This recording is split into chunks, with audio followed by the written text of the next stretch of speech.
ایک مرتبہ کا ذکر ہے کہ حضرت شیخ کبیر عیسیٰ یمنی رحمۃ اللہ علیہ ایک دن ایک ایسے راستے سے گزر رہے تھے کہ جس راستے پر ایک فاحشہ عورت کا مکان تھا۔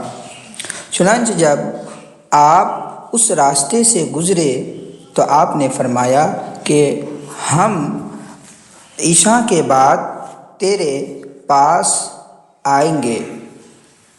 یہ سن کر وہ فاحشہ عورت بہت خوش ہوئی اور خوب بناؤ سنگھار کر کے حضرت شیخ کبیر کے انتظار میں بیٹھی۔ جن لوگوں نے سنا بہت تعجب ہوا کہ ایک شیخ اور اتنے بڑے اللہ والے اور ایک فاحشہ عورت کے مکان پر وہ آئیں گے۔ خیر، عشاء کے بعد حسب وعدہ آپ اس کے یہاں تشریف لائے اور 2 رکعت نماز اس کے مکان میں پڑھ کر پھر اچانک نکل کھڑے ہوئے۔ فاحشہ پر اس 2 رکعت نماز کا ایسا اثر ہوا کہ فوراً اٹھی اور کہنے لگی کہ آپ تو جا رہے ہیں۔ فرمایا میرا جو مقصد تھا وہ حاصل ہو گیا۔ چنانچہ اسی وقت اس فاحشہ عورت پر رقت طاری ہو گئی، اللہ کا خوف آ گیا اور شیخ کے ہاتھ پر توبہ کی اور اپنے سارے مال و اسباب کو چھوڑ دیا۔ حضرت نے اپنے مرید میں سے کسی ایک سے اس کا نکاح کر دیا اور فرمایا کہ ولیمہ میں صرف روٹیاں پکوا لو، سالن پکا کر کھلانے کی ضرورت نہیں۔ انہوں نے حسب ارشاد روٹیاں بہت ساری پکوائی اور اس فاحشہ کا ایک بہت بڑا پہچان والا امیر آدمی تھا۔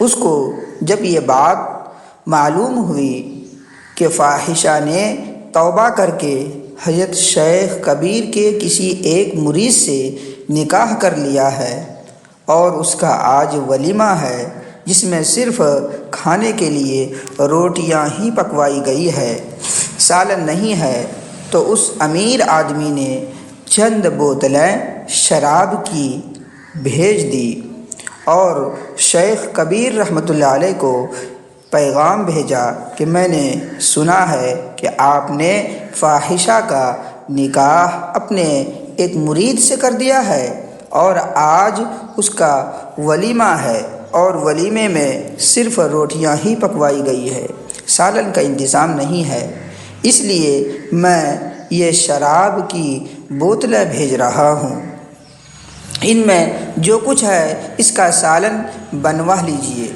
مقصد اس سے اس کا صرف مذاق اڑانا اور حضرت کو شرمندہ کرنا تھا۔ خیر، قاصد وہ بوتل لے کر جب دربار میں پہنچا تو آپ نے فرمایا کہ تو نے آنے میں تو بہت دیر کر دی۔ پھر اس میں سے ایک بوتل کو آپ رحمۃ اللہ علیہ نے خوب ہلایا اور اس کے بعد اسے پیالے میں ڈال دیا۔ اسی طرح دوسری بوتل کو بھی اپنے دست مبارک سے خوب ہلاتے گئے اور پیالوں میں ڈالتے گئے۔ پھر اس قاصد سے کہا کہ بیٹھ جا، تو بھی ولیمہ چکھ لے۔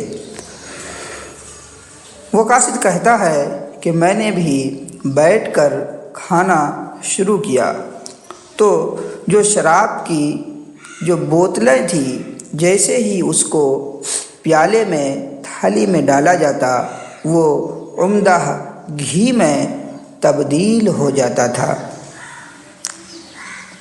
جب میں نے اس میں سے چکھا اور کھایا تو مجھے اس میں گھی کا مزہ ملا اور میں نے ایسا لذیذ گھی کبھی نہ چکھا۔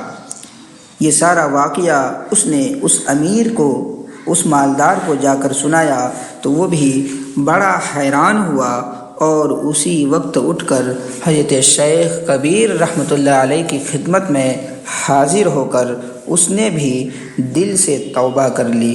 اس طرح اللہ تعالیٰ نے ایک بزرگ کی